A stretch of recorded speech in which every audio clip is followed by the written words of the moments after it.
Krásny deň vám prajem všetkým. Dnes to bude takých pár slov, pár viet k mojej ceste do Arménska, z ktorého som sa prednedávnom vrátila. A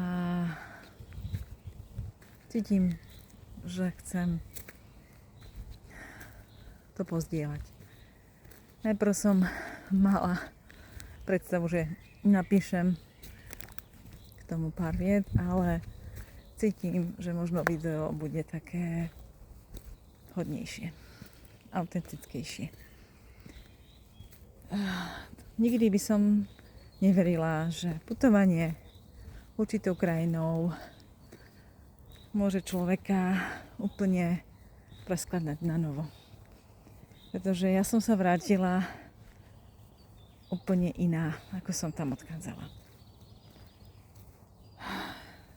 Prebehla tam veľmi hlboká vnútorná transformácia a také doladenie, vycentrovanie na môj stred. A vnímam to tak, že úplne som sa tak spomalila. Stíšila som sa viac. A už ma to ani nedáva do tých konštruktov, že musím niečo spraviť, musím toto. Naopak. Nikdy som necítila v sebe taký vnútorný pokoj a ticho, ako teraz. A je to pre mňa veľká podsta a som za to nesmierne vďačná, že som sa mohla zúčastniť tejto cesty. A že mi bol odovzdaný odkaz pre mňa, pre moju dušu.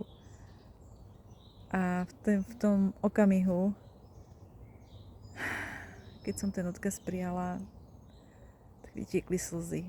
A stále cítim veľké dojatie z tohoto všetkého. Pretože to nebolo len testovanie. To bolo niečo oveľa hlbšie.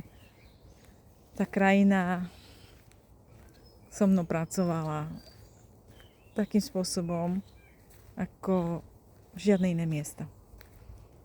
A cítim, že sa tam určite ešte vrátim na tie miesta, poprípade na ďalšie, ktoré sa mi otvoria a ktoré sa budú túžiť so mnou prepojiť.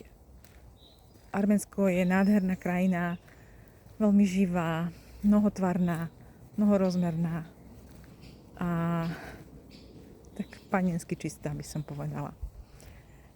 Sú tam nádherné ríše rôznych druhov bytostí, a ktoré sa veľmi tešia, keď tam prídete.